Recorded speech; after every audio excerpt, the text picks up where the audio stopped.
kali pintu Rasulullah membaca sholawat. Ya.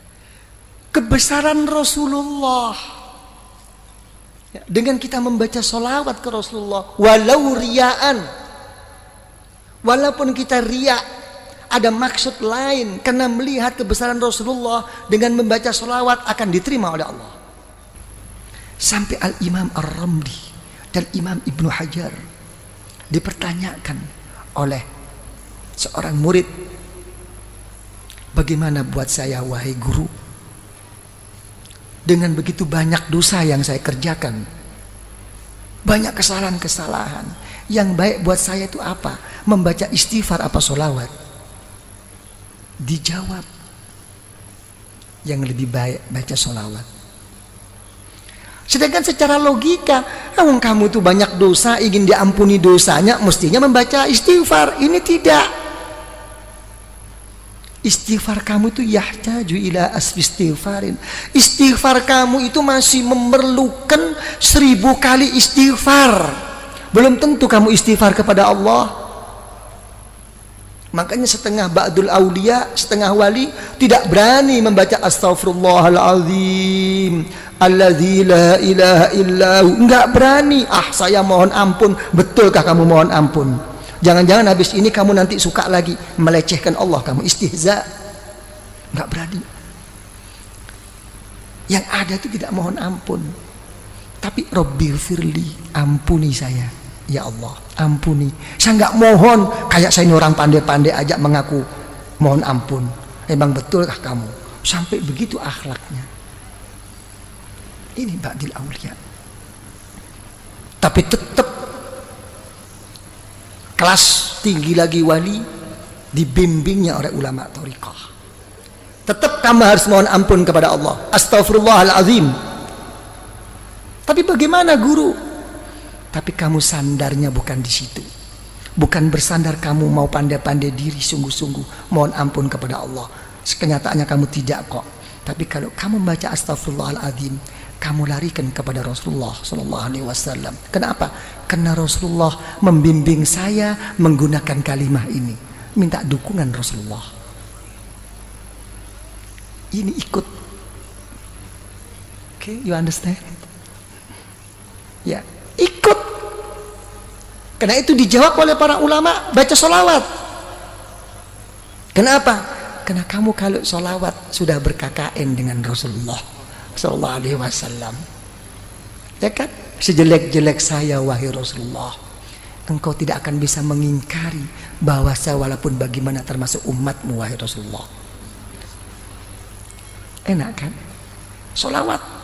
Sampai ulama mengatakan, sealim bagaimanapun, engkau bisa membaca kitab bagaimanapun, dan engkau kerjakan di kitab itu doa-doa, diberi pahala oleh Allah, tapi tidak akan mendapatkan rahasia dan nur daripada Allah kecuali sholawat.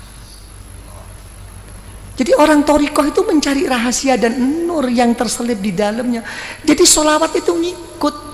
Begitu sudah mengikut sholawat, dibanguni semua guru-guru, digiringnya, diarahkan untuk bersama-sama menuntun kita ke Rasulullah dengan membaca sholawat. Kita ikut Rasulullah. Alam nashrah laka sadrak. Coba, wahai Muhammad, apakah belum melapangkan hatimu?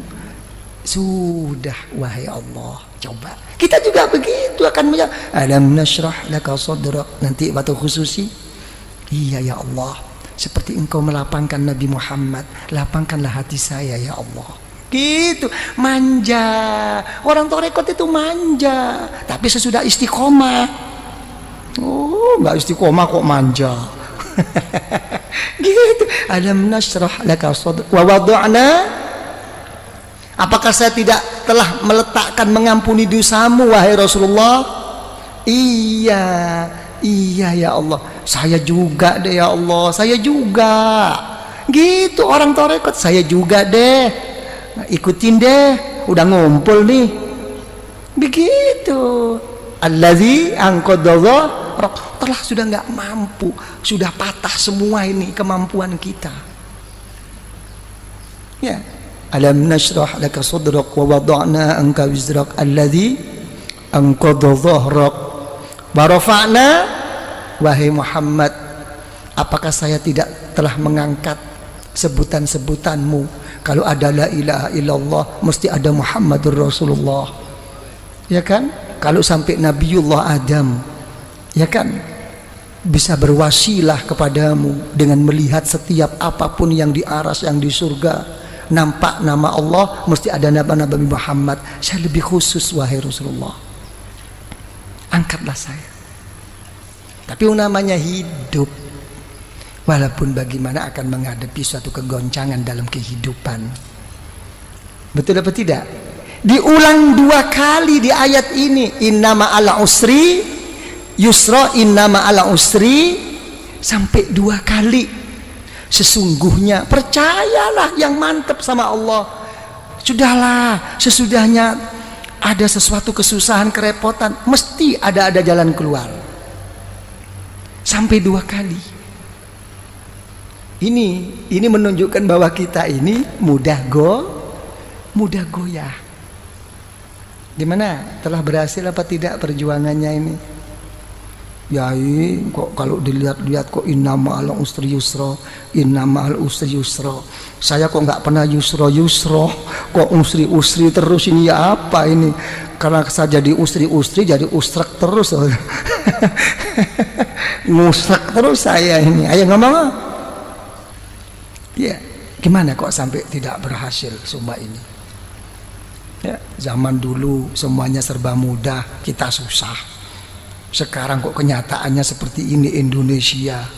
Ini makin susah apa makin gimana ini kesempatan? Saya nggak ngomong soal susah, makin ada kesempatan nggak kita ini mau masuk ini? Nah, urusan apapun, bisnis apapun. Coba ngomong. Nggak bisa menjawab. Ya, sekarang kita ini kayak main apa? Nopo? Kartu nopo, cara bahasa Inggris apa itu? Gambling. Iya. Ya, kita kayak main. Sekarang kita menghadapi kayak orang main apa? Spekulasi terus. Betul-betul kembali kepada takdir Allah sekarang kita. Nasib-nasiban. Iya. Jadi menteri sedikit sudah seneng, jatuh lagi. Kan bingung kita ini. Ayo ngomong kalau udah begini. Nih Pak Sofyan jadi menteri tapi besok turun, bingung. Wis karuan becak bae. Iya, mesti dikasih tahu. Iya. Ini gambling ya kita ini ya, main terus ini kita. Nah, coba ya apa kalau udah begini? Tidak pasti. Keadaan kita ini masih begini terus Pak Arifin ya. Nah, tidak mau kemana arah kita ini? Ya kan ya? Coba mau kemana nih?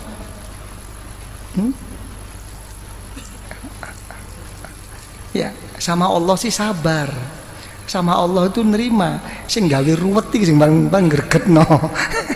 Mertak piting bae rasane itu.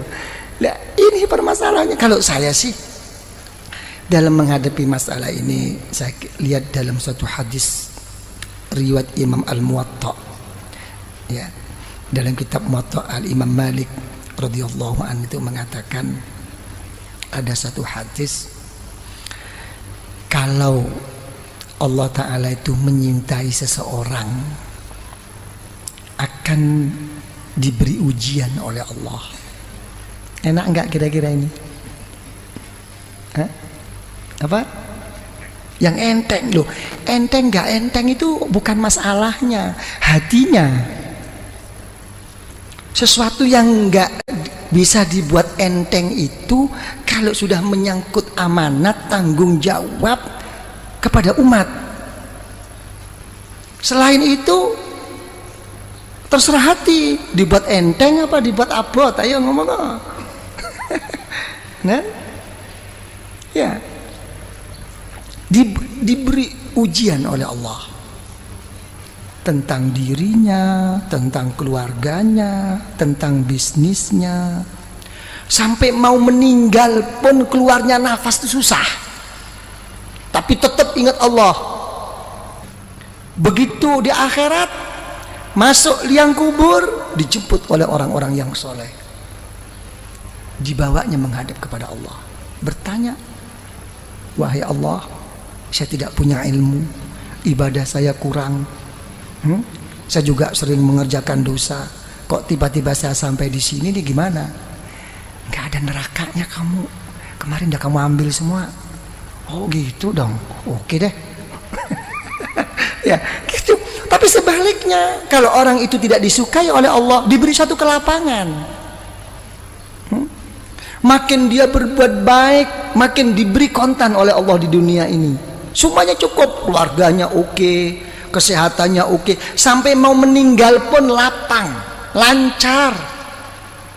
Tertipu semua orang sekelilingnya, seakan-akan ka'annahu, itulah orang yang baik. Tapi begitu sudah sampai di sisi Allah, masuk neraka kamu. Oh, saya punya sesuatu, saya dulu habis, surga kamu udah kamu ambil kemarin.